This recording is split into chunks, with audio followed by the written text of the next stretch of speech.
Welcome to the Mockingcast, the podcast of Mockingbird Ministries, an organization that exists to connect the Christian faith with the realities of everyday life.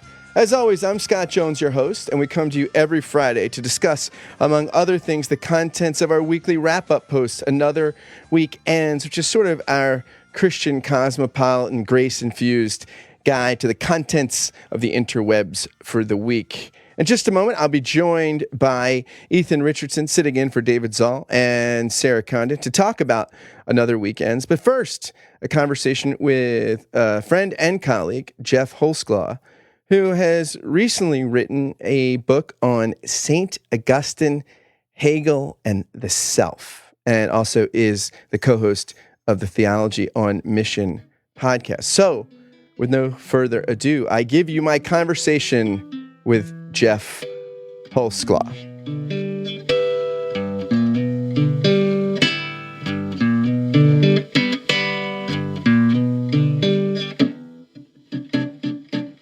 Well, for the first time on the Mockingcast, Reverend Dr.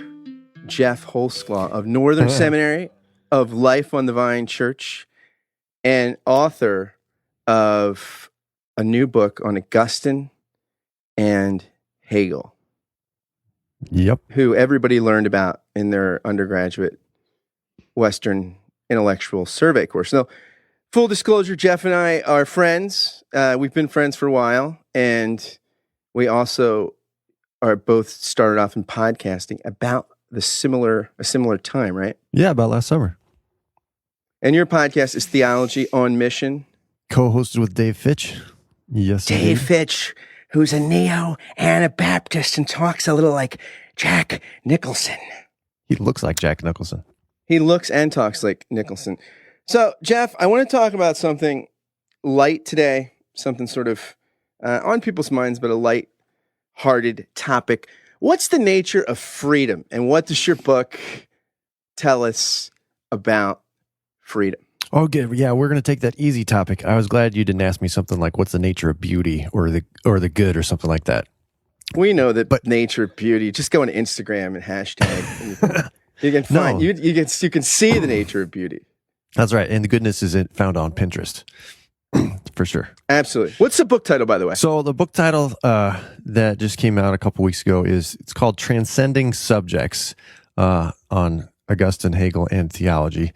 And it's really about like freedom. How do we understand freedom? How do we get freedom? And what does theology have to do about that? So is freedom just another word for nothing left to lose? Nothing left to lose? It could be. I think usually... that's Janis Joplin, like Bobby McGee. Freedom's just another word for nothing left to lose. All right, don't you get that in the Usual Suspects, where you get the freedom of the mobster because he has no family, he has no care, and so he can kill anybody he wants and things like this? Or like the Joker in The Dark Knight, right? Freedom is because no attachments. Freedom is having no love. Actually, I've been watching the TV show Gotham, which is the backstories of all these characters that you get in Batman. And in the kind of origin stories of both Penguin and Enigma, you get this sense that Penguin can only be the true villain that he is after his mother is brutally killed, because he had this attachment to his mom that was holding him back from being the mob boss that he ultimately would become. So attachments are evil, and freedom is good. Yeah, that's one look at. By the way, I am surprised. I've watched part of season 1. My wife Lindy and I we're into so many shows that sometimes we go back to stuff. I am surprised at how compelling Gotham is without Batman. I mean, I thought, gosh, you do this without Batman, what's the point? Oh, but it's such a good show. I love it. Yeah, it's really good. I think it's really interesting. Yeah. So you get everything I just said comes in season 2. So, all right. So we'll have you back. Right, we'll have you back when I'm through season 2. No, we entered into dangerous territory. Although I know all your Mockingbird people will enjoy it, but like cultural references and savviness is not my forte. So I'm going to run out of steam pretty quick. So we got to reel this back into the realm of philosophy and theology. But you're a well-dressed man. Oh, well, maybe. So I mean, that generally you must have some savvy. Some savvy. I attribute that to being raised in California. So there we go. We're only like 3 minutes into this, and I already put my Californian, card out there. Where in California? The Bay Area, San Jose. Do you know the way? Yeah, I spent more time in Southern California. I feel like I lived in Pittsburgh for 5 years. Podcast is over. Southern California. When I lived in Pittsburgh, I felt like I was a Pittsburgh 10. Like, people don't eat well, nobody works out. When I go to Southern California, I feel like I'm like a 2. I'm like, what? There have to be unattractive people here statistically, but maybe it's like the Morlocks. Maybe they just put them in parking garages. It's possible. They only come out after the sun goes down. So philosophy, Hegel, Augustine, freedom. What is Hegel? It seems. Now I'm not. Hegel's not a specialty of mine, nor is, I guess, continental philosophy. But it seems like today there's like a Hegel renaissance, right? There's a Hegel. I mean, people. This 19th century figure is the focus of a lot of reflection. Yes. I actually heard a Hegel scholar say on Robert Harrison's interview podcast, Entitled Opinions, he said that one of my colleagues told me that taking advice on Hegel, on logic from Hegel, it'd be like taking culinary advice from Hannibal Lecter. Come on. Well, see, this is the problem with both Hegel and Augustine is that, as you said, as you introduced, like, these are two people that everybody knows about, right? Like, Augustine gave us the autobiographical form, and he gave us the volitional free will, and Hegel, he is that, thesis, antithesis, synthesis, right? So everyone has these cartoon versions, as a lot of us, say, cartoon versions of who Hegel was and what his project was. And Augustine, and a lot of people lay all the ills of modernity right at Augustine's feet or something like that. So a lot of the work that I was doing was trying to clear the ground a little bit about those cartoon versions. But when it comes to Hegel, there is a renaissance, and it's partly because he was the first great Enlightenment critic of of secularism. So he was a critic of this kind of like sweeping everything religious and everything God to the side. And he said, no, you can't do that. There needs to be a really prominent place for religion, a really prominent place for God. And so now, kind of after kind of the postmodern milieu, and now whatever this post-secularism is, now Hegel's viewed as a resource. He's thinking about some sort of robust place for God in our society. Like he's already done that. Let's look at that and see. So people talk about the problem of the naked public square, so to speak, right? Like this idea that you could sort of make the public square and public discourse like religion value free. We all just argue based on secular reason, and that you're saying that basically that is people have a much greater degree of skepticism regarding the possibility of that. Right. So the ability to kind of be this unencumbered self where we just kind of throw off all tradition, all religious, pretenses, and we just throw our better selves. And I think Hegel was the first critic of that. There's no such thing as that. There's no such thing as just the bare self. We all come with histories and traditions, and for him, those were good things. And so while the Enlightenment trajectory was mostly against tradition, he actually had this place for tradition. And so that's why I think a lot of people are turning toward him again as this resource, because we're all people with a history, whether good or bad, and we have to own that. We can't just pretend like things didn't happen.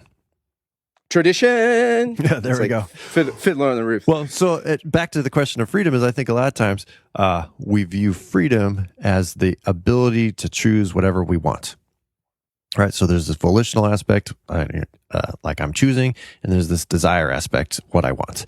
And then society is just created around that. Right. And so this is what they call non-interference and things like that. So as long as you do, Scott, whatever you want to do, and as long as it doesn't interfere with what I want to do, then we're both free. But once you start kind of inhibiting my desires, and I inhibit yours, well, then we need to kind of bring in what's, government and society to mitigate, the differences. And this is where we get laws and rights and blah, blah, blah.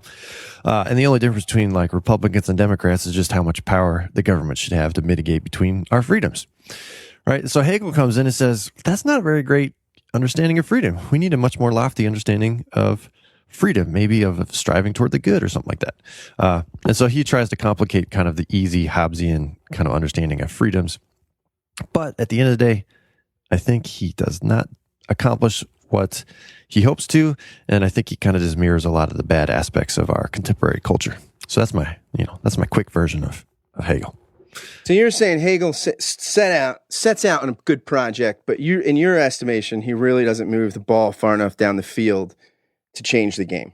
Yeah, and that's because for him, the ultimate coordinates of this conversation is human self-realization. And so he feels like we need to transcend, in a sense, our animal natures. And so just our bare desires aren't good enough to be freedom.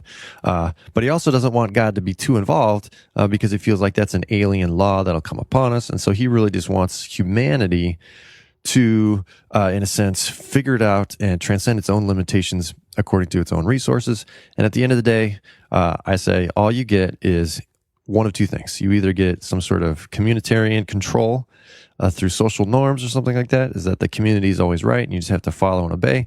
Or on the other hand, you kind of get these irrational outbursts and label it freedom and transition and revolution and sticking it to the man. And we've all met people like that who feel like, they're really standing up against something, but really they're just kind of outbursting and kind of giving themselves an identity by what they're against. So neither of those options, I think, ultimately can give us the freedom we want, which is why then I turn the page to Augustine, who has a robust sense of how God intervenes, but also participates in our life, and in that way draws us toward a freedom. Really, for me, the ultimate question isn't what is freedom, but it's how do we get freedom? How do we live into freedom? And I think that's a major question between our modern project, which is just obsessed about giving a definition to what freedom is, but there's hardly any consideration of, well, how do we become more free people? And I think when we start asking that question, how do we become more free? You find out that the resources are very paltry outside of some sort of understanding of transcendence and grace and love that intervenes into our situation, which is what I think Augustine gives us. It's interesting because you mentioned two options. It takes this communitarian approach where the community is always right, or you act like you're revolutionary, but really you're just, but those external controls. I mean, there's a sense in which, what does Augustine say? God, command what you will, and then give me the grace to will what you command. Yeah. Because unless we will the good, we don't feel free. I mean, maybe we make some better decisions because we think, oh, okay, maybe I shouldn't do this because it might mess up my job or my marriage. But we know that, if somebody says don't walk on the grass, you just want to walk on it. Yeah. So in some sense, there has to be this spontaneous. There's this great William Cowper hymn, right? Love constrains to obedience, and the one of the choruses or one of the verses is to hear the law by Christ. To see the law by Christ fulfilled, to hear his pardoning voice, changes a slave into a child and duty to choice. Mm-hmm. Yes, exactly. So there's something about this revelation of love apart from the law in Christ that can actually have a reparative effect on the will. Mm-hmm. And he talks about quite a bit, Augustine, I think it's Romans 13:10, where, have no debts except for the continuing debt of love. So the only law is to continue to love. And so, yeah, for him, freedom is to will the good. It isn't to do what you want. Unless what you want is to do what's good. But the thing is, so a lot of times that can sound really abstract. And then for Augustine and others, there's the criticism that we're just giving ourselves over to God. We lose all of our own freedom, subjectivity, or whatever. And he says, no, that's not the case because God became human. And so to will God's will is to just will what Jesus willed, and Jesus willed as a human being. And so really I'm just learning how to be human. And when I will God's will, I'm learning how to be who I, truly am. And so, we probably talked about this before about how outside of grace and Christ and love, we all kind of are living these subhuman kind of existences. We're subhuman outside of truly willing the good, which is in Christ. And so Augustine really, he points us to the embodied flesh of Christ. He calls it the coat of skin, going back to Genesis 3, just as God gave Adam and Eve these coats of skin to clothe themselves. So now we have Christ's flesh and we're clothed in him. And so we can will the good through Christ, just as he did. So how does the self-giving of God in Christ and the love therein solve the Hegel problem? Well, it solves the Hegel problem because it's, so you get with with Augustine a lot, this kind of what's often called the myth of suddenness, like he's having all this, in his book, The Confessions, he narrates these inner turmoils and all this trouble and whatnot. And then he's in a garden and then he hears a child and he'll pick up and read and he's transformed. Right. And in my context, I'm an evangelical, born and raised. That's my family. So I can't renounce my family. Some of my best friends are evangelical. Yeah. I'm your one evangelical friend. Right. And so it's this myth of suddenness, but really, when you read the narrative and then his theology closely, you see that there's a slow progression and changing of communities as he's leaving one community and entering slowly into another community, and that God is the one who's kind of orchestrating all these things in his life and bringing different people in his life at different moments to kind of teach him different things and move him forward. And so really there's this like long extended progression that's working out in his life. And so, which is a very human progression. And so God becomes human, but he's also creating this community, which is why we should never forget the history of Israel when we're thinking of Christianity that is all part of who we are, this community that we're continuing.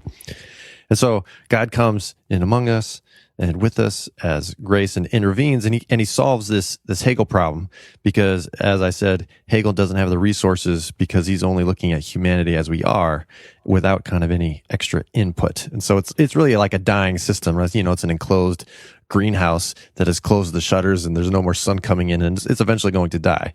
And so, in a sense, Augustine has this, and I think the good forms of theology have this openness to the transcendent. And not just openness to the transcendent, but an awareness that transcendence has come in and lived among us. And I think that's the key component is that God has come and lived among us and showed us how to do this thing.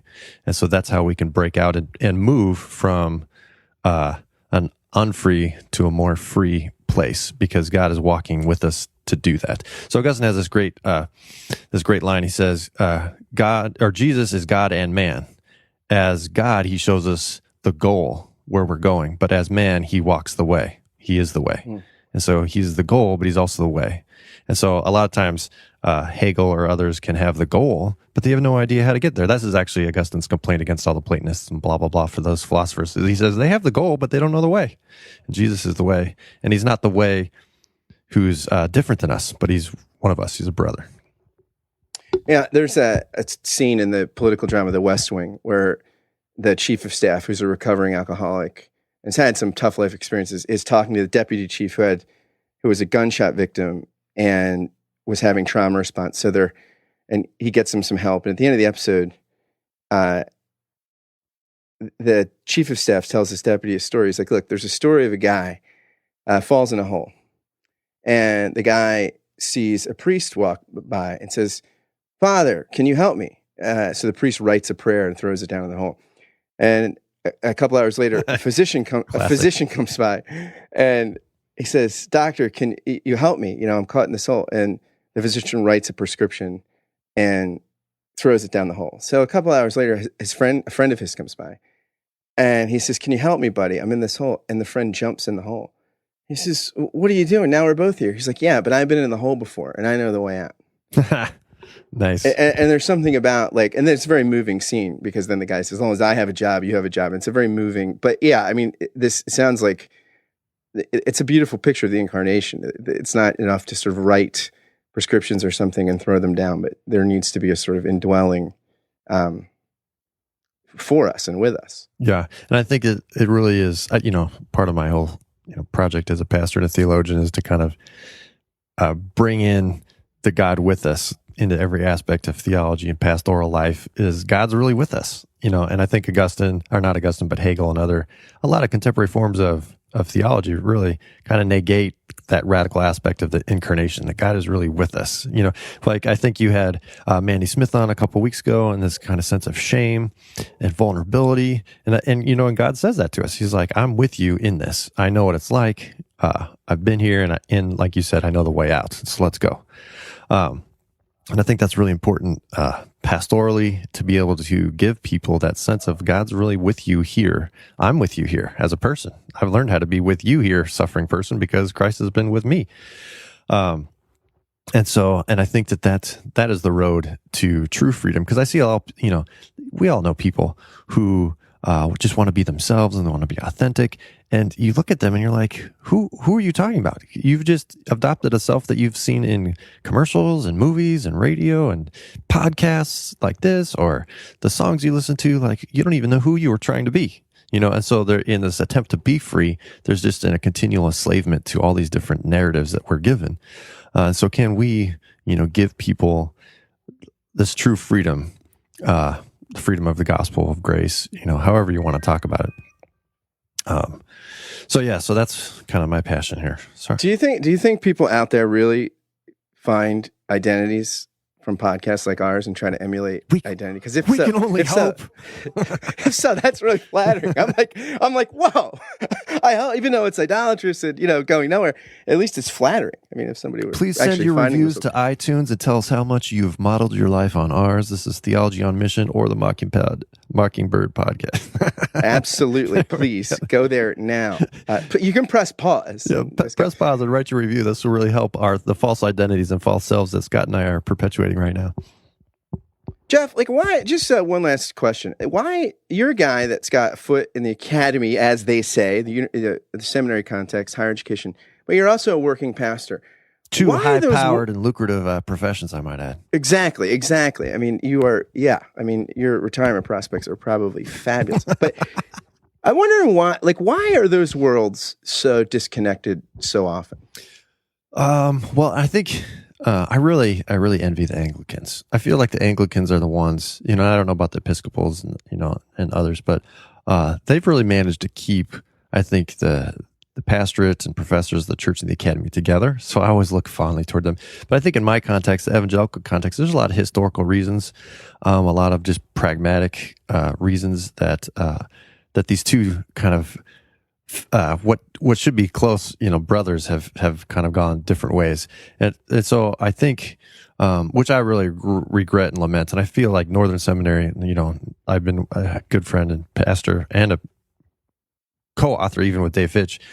We've been really trying to bring the academy and the church together. So I feel like there's a lot of, so for the pastoral side, at least in my evangelical context, I think that there's so much pragmatism, there's so much desire to grow a church or sustain a church or maintain a church that everything becomes very pragmatic. The joke is you can always tell when a pastor graduated from seminary because that's the last theology book they purchased, right? And so after they graduate, then it's all practical books on preaching or teaching or children's ministry, youth ministry, or leadership, so it's all these practical books, right? Because everything becomes pragmatic, and they have the same dusty systematic theology book that they graduated with, and they've never read a theology. And it's almost the reverse for professors. They aren't pastoring a church, they're not leading churches, they don't know the concerns of people in the pews, and they're just kind of digging deeper and deeper into their academic discipline and source criticism and blah blah blah blah. And the first half of this podcast when I kept talking about Augustine and Hegel and I bored everybody, all that stuff. And so I think they just kind of keep wandering away. And so I really long for the church leaders like Augustine and Calvin and Edwards, and who were great thinkers, but they also preached regularly and led churches. Like Augustine has all these letters to people where he's like solving practical pastoral problems. Like he's not just this thinker guy; he was involved in the life of the church. Yeah, they lived with their feet on the ground. Yeah, I mean, yeah. Mm-hmm. Well, Jeff, thanks. Your book, Transcending Subjects: Augustine, Hegel, and Theology, is out. It's published by Wiley Blackwell in the Challenges in Contemporary Theology series. And your podcast is Theology on Mission, which you can find in iTunes, right? Yes, indeed. Wherever podcasts are downloaded. You can find me on Facebook and Twitter and, shout at me. That'd be great. Thanks, Jeff. Yeah, thanks for having me, Scott. I really enjoy everything you guys and all of Mockingbird are doing. And if you want to see us, both of us are going to be doing some live podcasting in Philadelphia next week at the Young, Restless, and Reforming Conference. Always reforming. Young, Restless, and always reforming. So we will both be there. Indeed. I'm looking forward to that. Thanks, Jeff. Thank you.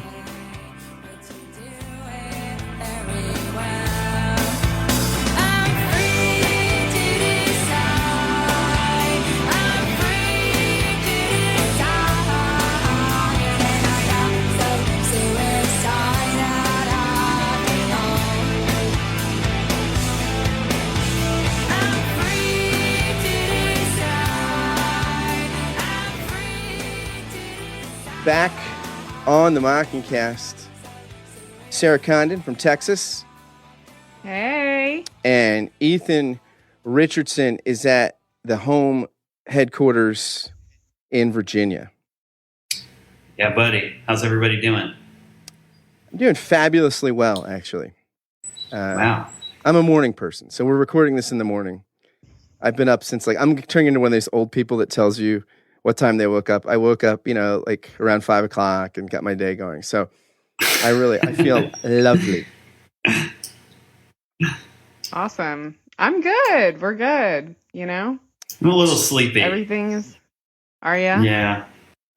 So to wake us up, let's. One of the things that we have in Another Week Ends this week that I think is great.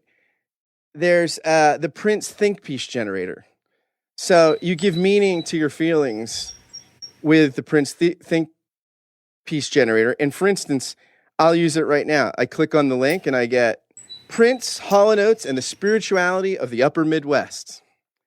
So that could be Sarah's next Mockingbird post, or yours, Ethan. Or I could click again. Yeah. Prince, Tipper Gore, and the Ambiguity of My Feelings. So I want to say that half of these start with Prince, Tipper Gore, which I think is fantastic. Because Tipper Gore was big in censoring Prince. Yeah, it's pretty great. She's featured there. What about this one? How Prince and Morris Day embodied me. Or how Prince and Merrill Haggard unleashed me. I clicked at the same time. These are great. So I just want to say, if you're goofing around, seducing the canine, as they say, at your job, really, not really getting anything done, and you're looking for a diversion, this is a great one. I mean, you could think about how Prince and Max Headroom deconstructed me. Remember Max Headroom? I love that. And also, on the lighter side, Ethan, don't we have something from the Washington Post on the perils of choose your own adventure books? Yeah, it's actually, I think it's in the Atlantic. And what we have is, let's see, who wrote the piece? Alana Samuels, is that right? Yeah, and she's basically talking about the choose your own adventure books from the 70s and 80s, early 90s that we all read, and you sort of begin in a cave, and you can either go from there to have lunch with Abe Lincoln, or you can ride in a spaceship. But what we often don't talk about is how, that often you turn to page 10 and you're dead. And she says, being an indecisive person herself, one thing that she found contributed to it was actually these kinds of books that say you can sort of choose your own adventure and make your own destiny. It says this great line. To be sure, the Choose Your Own Adventure books were works of fiction. It probably wasn't reasonable of me to take away such deep life lessons from a book like The Cave of Time, which has both a spaceship and cavemen on the cover. But as a child who read a lot of books, including Holocaust stories, in which the wrong choice could indeed be fatal, I learned to face every choice with the knowledge that there are terrible outcomes possible. There is never a day in which you are not confronted with choice. Some seemingly small choices can determine the path of the rest of your life. One of the Choose Your Own Adventures authors, R.A. Montgomery, has said, no pressure or anything. Right. Oof. Yeah, I never read these books. My parents were pretty particular about what we read. So ironically, I was kind of a Diary of Anne Frank kind of girl. I was. But yeah, I mean, I think that this article is funny to me because we have Vacation Bible School season upon us. And I don't know if you don't have kids, but Vacation Bible School is just a wreck of one Discover Adventure with Jesus story after another, spelunking with Jesus or deep sea diving with, the Holy Spirit or whatever. So that's what it made me think of. VBS and choosing your own adventure. And, those VBS themes are always God's Guard and Sunshine's Kids. I'm looking for the VBS theme. It's the conquest of Canaan. There's not giants in the land. Let's get them, boys. That's for your younger boys. I mean, that's My kid would sign up for that. maybe I should be writing curriculum for VBS. You should. Absolutely. We need that. I know in the last season of Breaking Bad, I don't know if it was Gawker. Maybe Gawker just told us about them, but they did these kinds of covers, the Choose Your Own Adventure covers for the Breaking Bad season, and it was like, you know, like in the trailer with Tuco. And I mean, Breaking Bad is so obviously not a choose your own adventure. It's like choose your own adventure and land on a pile of money that means your destruction. So, Right. Well, I love what she said about how it taught her to lie, what the author said about, you know what I mean? Like, because you'd flip the page and see the end and you'd be like, well, I'll go back and make the other choice. And like how life doesn't work that way, but wouldn't it be lovely if it did? You know, that you knew all the fallout you were about to create, and you're like, you know what, I'm not going to do that. Just kidding. So if you want to make your kid incredibly anxious and neurotic, and at the same time teach them to be a deceiver and not self-aware, these are the books for your children. These are the Right. for you. It's your decision.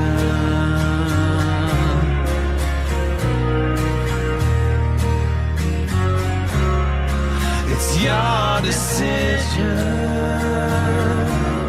Moving on to a more, I don't know if it's more serious or not, but we have another piece from Vox here, right, by Emmett Renson. What a great title. The Smug Style in American Liberalism. Yeah.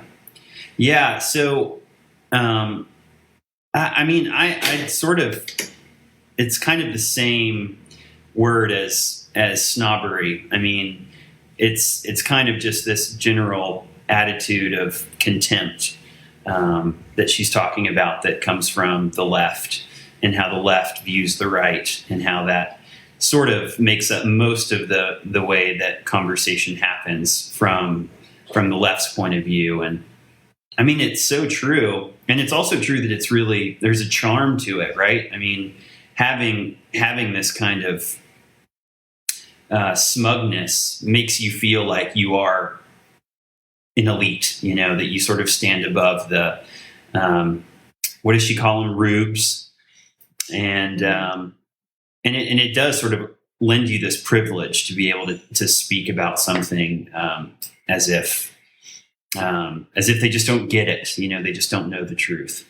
I like that they say a liberal who just needs to look at their Facebook feed to find the explanation why, for this phenomena. Study shows Daily Show viewers more informed than viewers of Fox News. They're beating CNN watchers too. NPR listeners are best informed of all. He likes that. You're better off watching nothing than watching Fox. He likes that even more. The good news doesn't stop. Liberals aren't just better informed. They're smarter. They've got better grammar. They know more words. Smart kids grow up to be liberals, while conservatives reason like drunks. Like it is so great. Like, and you have seen things like this, you know, on Facebook. They're eerily realistic. So yeah, For sure. Sarah, you said there was something blog that you just found. It's a personal blog, but it went pretty viral. It's called it's the Rescuing Judas. It's a WordPress blog, but I thought it's such a beautiful piece. It's written by a pastor. I'm not sure in what denomination, but it's called "What If They're Right? A Progressive Pastor's Fears Laid Bare." It's just this really vulnerable piece that this clergy person has written about how they've invested a lot of their ministry and their view of the gospel in liberal politics, in progressive politics, as he calls them here, and how they're not really sure if that's working. And it you know, the last thing I want to do is say that this person is smug, but he, I think it's a he, certainly aligns himself with a lot of those similar sort of, we've got the real answers. This is the actual way you need to look at things politically. And this is how it looks in the lens of the gospel. Anyway, he writes here, I mean, it's just so vulnerable in one of the last paragraphs. Maybe our vision of the gospel is not correct.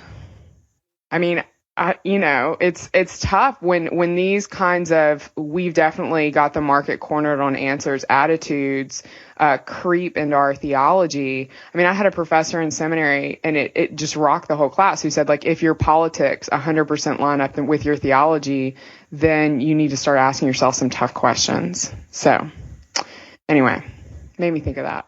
So this book, American Grace by Putnam, and I forget who the other co-authors, but it's basically an exhaustive study of American religious life. And they point out that one of the reasons why evangelicalism grew was because the mainline in the early 60s got so partisan, and there was no spirituality in a lot of places. It was just kind of Vietnam protest songs and left-wing politics. So people didn't find anything transcendent or spiritual there.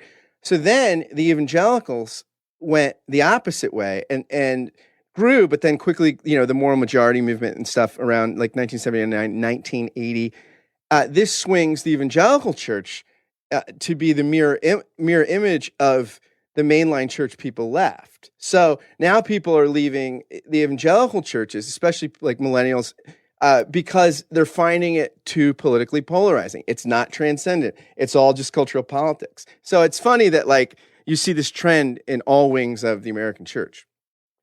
Well, I think there's enough smugness to go around. So yeah, but it is interesting too, because I think one of the you see this like with the Trump phenomenon, right? Because the more elites say, well, we just can't have a president like this, the more the populist kind of crowd comes out and votes more. It's like just this is the law 101. Why the law doesn't work. Tell people don't vote for Trump. People will want to vote for Trump. Like it's just that way. Yeah, I mean it's a total self-fulfilling prophecy. She says that the sort of attitude of exclusion ends up making the people who have been excluded feel even more resentful. And it's also like human relationships 101 too. I mean, the way is it a she? What's the writer's name? It's Emmett. Emmett's the first name. Yeah. So Emmett writes about sort of how how this happened. That it was basically, that the laborer, the American laborer was a Democrat, and now as time has gone on, very few white laborers are actually Democrats anymore, and that smugness has been sort of the product of a broken relationship. It's really just a way to sort of self-protect in a moment of weakness, and then how interesting that like the American media then creates all of these sort of confirmation biases to stand up with it. We have The Daily Show and all of these news sources, the internet, to sort of fuel the way, help us sort of confirm what we already believe about these dumb hicks, as they call them. Everyone is so self-righteous. Get up, everyone, now. We're all not alone now. Lift your head again and try this.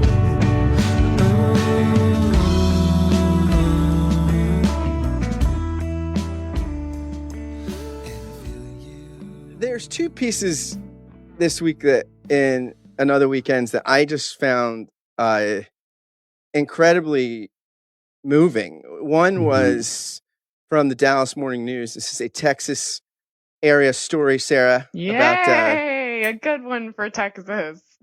a tale.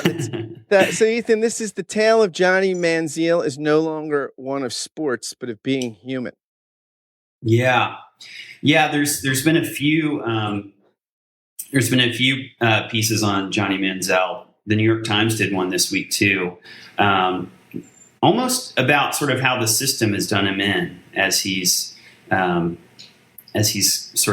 he was such a limelight figure in college sports, and he was such a polarizing figure. But I mean, coming from a family with a lot of expectations and a lot of laurels to rest on as he like entered the NFL, and again, just I mean, it really is just a story of the excruciating weight of expectations. He enters the NFL, with the nickname Johnny Football. You have to perform, and instead he's in the last 2 years he's won 2 football games, and obviously he's been all over the news with the trouble that he's gotten in. And so, yeah, both of these articles kind of talk about how Manziel's story is a human story. It's no longer an athletic story. According to the NCAA, 52% of the young men who play college football believe they will make a professional roster, when the reality is that 1.6% of them will make it. And before, this is from another article that in the Dallas Morning News, and before we make a collective nod of disapproval, a study conducted by Harvard and the Robert Wood Johnson Foundation found that 26% of all parents hope their children become professional athletes. 1 in 4. That is crazy, people. Give up on that dream. Like, and do you really want that for your kid? Like, it's just like being a celebrity is the worst. Like, I can't imagine how difficult that must be, and how no one sees you as a person anymore. And especially when you fail like this, you just become that failure. I mean, everyone forgets that Johnny Manziel is like somebody's kid and, somebody's friend and somebody's brother. Like, he just becomes a failure for everyone. It's horrible. I remember when we first moved to New York City and we would see celebrities on the street and I would like freak out. And Josh, my husband, and we're newly married and we didn't really know each other that well when we got married. And so it was like every day was a new experience of my husband. And he would always be like, don't freak out. Like, it's just a person. And I remember thinking back then, like, who do you think you are? Like, that person's a big deal. But for Josh, it was like, this is like an actual human being. And like, we need to interact with him as such. And so I was thinking of that when I was reading this stuff. Like, it must be so painful to be, to have so much of yourself lost in the eyes of others. Mm-hmm. I love the last line in this article. It's by a Catholic priest, I think, named Father Joshua Whitfield. He says that in sports, as in life, redemption is a powerful and always possible miracle. And that's what we all should want, his redemption. It'll make a better story, and it'll make us better too. And the last thing that was also incredibly moving, this story, I guess this is from the Washington Post. Yeah. A compassionate judge sentences a veteran to 24 hours in jail, then joins him behind bars. Yeah, I mean, I almost feel like we should leave it at that. There's a video. There's a video that we'll post on the site that the Washington Post put on theirs. But yeah, it's just such a good story of a judge seeing someone in their suffering and meeting them there, rather than sort of depersonalizing him based on his crimes, and going there with him. Yeah, this guy, Sergeant Joseph Cerna, has almost been killed 3 times. There's a special forces soldier who served in Afghanistan. It's just, and then, as he came back, he was caught, he got several DUIs, again, lots of this is related to PTSD. I think about the links between the last story too. Like, we have these disposable classes of people in our society, right? That entertain us and fight our wars. And then we don't really want to, take responsibility for the mess that their lives become, so that we can be safe and entertained. This is just incredibly moving. Yeah. So I finished high school in May of 2001. May of 2001. And then, and I remember, so I went to a public high school in Mississippi. So a lot of my classmates went into the military, just socioeconomically, like that's what they did. And I can remember the big scholarship day, and they all walked across the stage, and there were, these big announcements of how much money they were going to get from the, from the Army, from scholarships and stuff. and none of us thought they would ever serve really in a major way. And then September 11th happens, just a few months later, and everything changes. And the stories that I've heard from back home about how many of them have spent time in jail, the number of suicides that we've seen, and just the lack of mercy that's been shown to them. I found this story so incredibly. I mean, the judge, he described in the piece how the conversation that he had that night with the judge was like a father-son conversation. And there's just something so like divine parent, so like God as father about this moment that I don't know. It's just beautiful. Yeah, Karl Barth describes the story of Jesus in the Gospels as the story of the judge judged in our place. And I'm just thinking about this as this picture. It reminded me also of something that you wrote yesterday, Ethan, in a post on the site called The Gospel's Steady Work of Reversal. Yeah. And you talk about the cross is the punctuating moment of reversal where God's law and his gospel meet, where the good guy becomes the bad guy and bad guys get away gratis.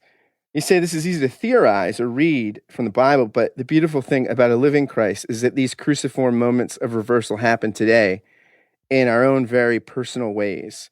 Whenever the gospel is heard, we are brought again to zero. This is the gospel's aha moment, when we suddenly look strange to ourselves. These are not one-time blinding conversion moments. It happens every time the gospel reaches the heart. And I was just thinking about what you wrote and how this story of this judge and the soldier are just they're just an embodied parable of the truth of what happens when the gospel takes root in a broken world.